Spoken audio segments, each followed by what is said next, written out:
السلام علیکم۔ میں آپ کا ہوسٹ حافظ عرفان حضرا ایڈوکیٹ آپ سے مخاطب ہوں اور روزانہ اخبار کا کوئی ایک کالم اور قانونی مشورہ لے کر آپ کی پیش خدمت ہوتا ہوں۔ آپ کی بڑی مہربانی، آپ مجھے پسند کرتے ہیں، لائک کرتے ہیں، سنتے ہیں، واچ ٹائم دیتے ہیں، شیئر بھی کر دیا کریں تاکہ اور دوسرے لوگوں کا بھی فائدہ ہو جائے۔ آج کا قانونی مشورہ آپ کو یہ ہے کہ وہ تمام دوست احباب جو باہر والے ممالک میں رہتے ہیں، رہائش پذیر ہیں، وہ پاکستان میں پراپرٹی خریدتے وقت بے نامی پراپرٹی نہ خریدا کریں، کیونکہ عموماً یہ دیکھا ہے کہ بے نامی پراپرٹی خرید لیتے ہیں اور بعد میں ان کے بھائی یا رشتہ داران جن کے نام کی وہ پراپرٹی خریدتے ہیں وہ انکاری ہو جاتے ہیں اور پھر ان کو بڑی مشکلات کا سامنا ہوتا ہے اور پھر وہ پراپرٹی واپس لی نہیں جا سکتی۔ تو آپ کسی بھی طریقے سے اپنے ہی نام کی پراپرٹی لیا کریں۔ پراپرٹی خریدنے کے لیے آدمی کا پاکستان میں ہونا ضروری نہیں ہوتا۔ تو آج کا جو کالم ہے وہ سہیل وڑائچ صاحب کا ہے، ریاست، معیشت اور سیاست۔ اس میں وہ لکھتے ہیں کہ کوئی مانے نہ مانے مگر سچ یہ ہے کہ ریاست کو سیاست سے زیادہ معیشت کی فکر ہے۔ بڑی مشکل سے ڈالر کی اڑان پر قابو پا لیا گیا ہے، سٹاک مارکیٹ میں پھر سے اتار چڑھاؤ اور زندگی کی رمق نظر آنا شروع ہو گئی ہے۔ یہ کوششیں بھی نظر آ رہی ہیں کہ کسی نہ کسی طرح بیرون ملک سے سرمایہ کاری لائی جائے تاکہ ملکی معیشت کو سہارا مل سکے۔ ریاست بہت زور لگا کر معیشت کو سیدھا کرنے کی کوشش میں ہے، مگر عدلیہ اور سیاست کے مختلف فیصلے اس کے راستے میں مزاحم ہو جاتے ہیں۔ ریاست کو کھلاڑی خان کی سیاست سے گلے شکوے تو ہیں ہی، لیکن اس سے اصل خطرہ ان کو یہ ہے کہ اگر وہ آ گیا تو معیشت کا کیا بنے گا۔ ریاست سمجھتی ہے کہ کھلاڑی خان نے معیشت کے بارے میں جو فیصلے کیے وہ ملک کو تیزی سے ڈیفالٹ کی طرف لے جا رہے تھے، اور اگر وہ ہٹائے نہ جاتے تو ملک کا حال سری لنکا یا کسی افریقی ملک جیسا ہو جاتا۔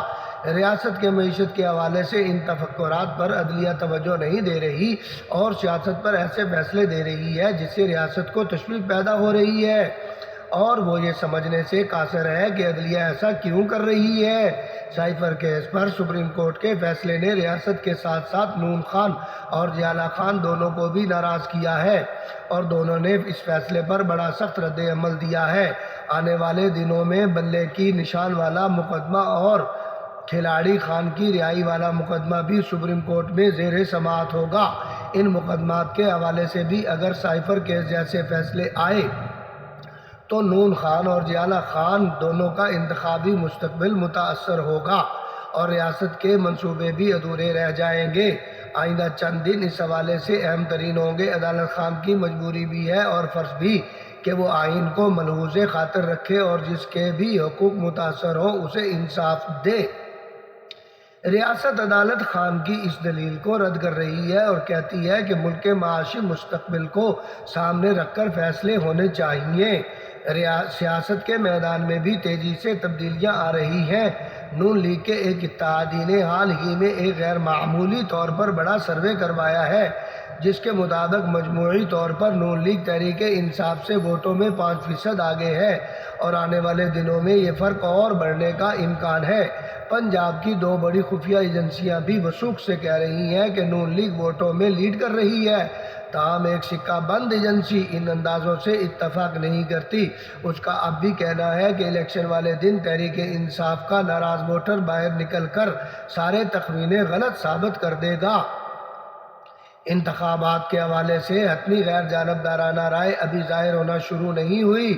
توقع ہے کہ آنے والے ایک ہفتے کے اندر پوزیشن واضح ہونا شروع ہو جائے گی۔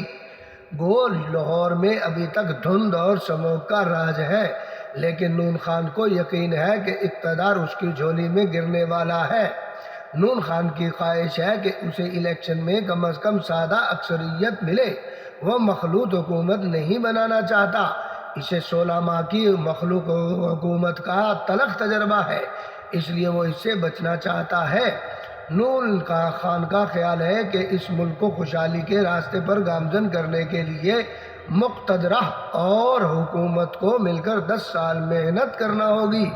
اس کی رائے میں مقتدرہ تاریخ میں پہلی بار مثبت سوچ کی حامل اور دو ٹوک موقف رکھنے والی ہے۔ مقتدرہ کے سربراہ کی امانت اور دیانت مثالی ہے، اور نون خان کو لگتا ہے کہ پہلی دفعہ مقتدرہ اور سیاستدان مل کر ملک کی ہچکولے کھاتی کشتی پار لگا سکتے ہیں۔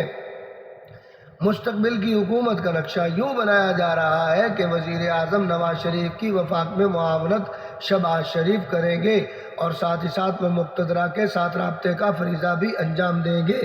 حمزہ اور مریم کے سیاسی مستقبل اور کردار کا فیصلہ نواز شریف کے ہاتھ میں ہے۔ دیکھیں وہ کیا فیصلہ کریں گے۔ تحریک انصاف کے لوگ کاغذات نامزدگی جمع کروا رہے ہیں، کہیں کاغذات جمع ہو گئے ہیں اور کہیں پر انہیں روکا گیا ہے۔ توقع کرنی چاہیے کہ عدالتیں ان امیدواروں کو موقع فراہم کریں گی کہ وہ الیکشن میں حصہ لے سکیں۔ تحریک انصاف شاید اپنے امیدواران کے انتخابات میں اتنی محنت نہ کر سکے جتنی نون لیگ کر رہی ہے۔ تحریک انصاف کو تو جو بھی امیدوار سکروٹنی کے بعد مناسب لگا اسے اپنانا ہی پڑے گا۔ لاہور میں زیادہ تر ٹکٹ وکلاء ہی کو ملنے کا امکان ہے۔ لطیف کھوسہ، سلیمان اکرم راجہ اس حوالے سے فرنٹ رنر ہیں۔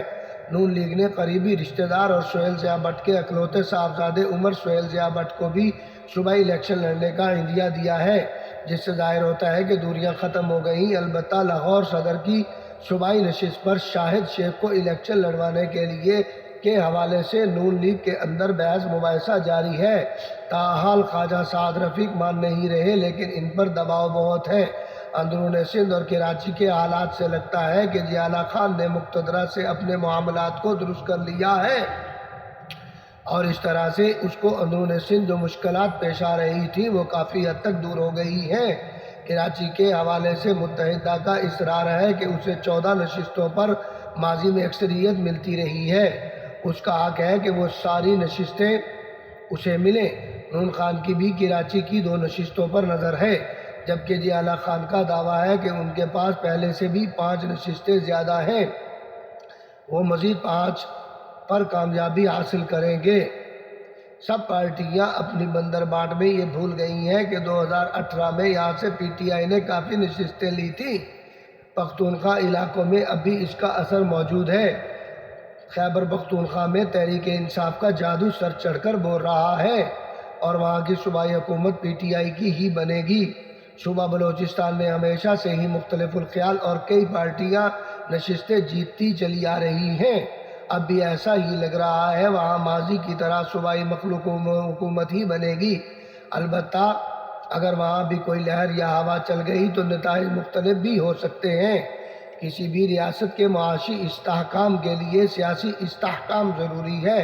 الیکشن کی گرما گرمی میں نہ تو نون خان مفاہمت کی بات سننے کو تیار ہے، اور نہ ہی کھلاڑی خان کو سوٹ کرتا ہے کہ وہ کمزوری کا تاثر دے۔ لیکن الیکشن کے بعد ماحول بدلنا چاہیے، اور پارلیمنٹ کے اندر موجود سیاسی عناصر کو اتفاق رائے اور مصالحت کا راستہ اپنانا چاہیے، کیونکہ ملک ہے تو سیاسی جماعتیں ہیں، معیشت ہے تبھی ملک چلے گا، ریاست ہے تو عوام کی فلاح و بہبود ممکن ہے۔ جب تک سارے سٹیک ہولڈرز جوش سے نکل کر ہوش کی طرف نہیں آتے، اس وقت تک بحرانوں کا خاتمہ ممکن نہیں ہے۔ گالیوں، انتقام اور محاذ آرائی سے کبھی بھی ملک میں سیاسی استحکام نہیں آئے گا۔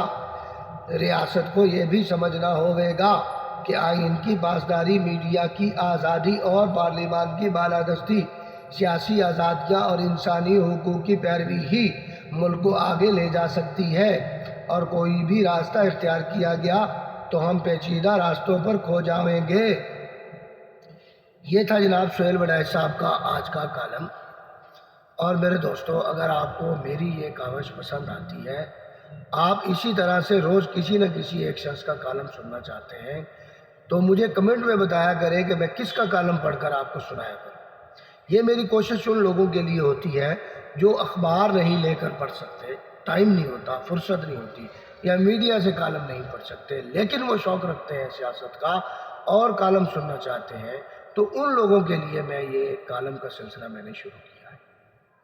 ایک بات اور دوسری عرض میری یہ ہے کہ میں یہ جو قانونی مشورہ دیتا ہوں، اس بارے میں بھی آپ کمنٹ کر کے مجھ سے پوچھ سکتے ہیں۔ کوئی آپ کا سوال ہو، فیملی مقدمات کے بارے میں آپ کا سوال ہو، دیوانی مقدمات کے بارے میں آپ کا سوال ہو، چیکس کے بارے میں آپ کا سوال ہو، فوجداری یا قانون کے متعلقہ کوئی امر آپ کو پیش آ جائے، تو آپ کسی بھی اپنے ضلع میں، صوبے میں وکیل کے پاس جانے سے پہلے، کیس کرنے سے پہلے، کیس تیار کرنے سے پہلے مجھ سے قانونی مشورہ لے لیں. میں آپ سے فیس نہیں لوں گا. میں آپ کو سنت سمجھ کر ثواب کی نیت سے ایک اچھا مشورہ دوں گا اور وہ آپ کا فائدہ مند ہوگا.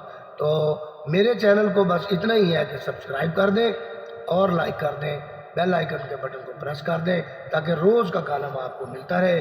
میں اسی میں خوش ہوں. آپ کی بڑی مہربانی. شیئر مل جائے تو میں بہت زیادہ خوش ہو جاتا ہوں، زیادہ خوش ہوتا ہوں. بہت شکریہ.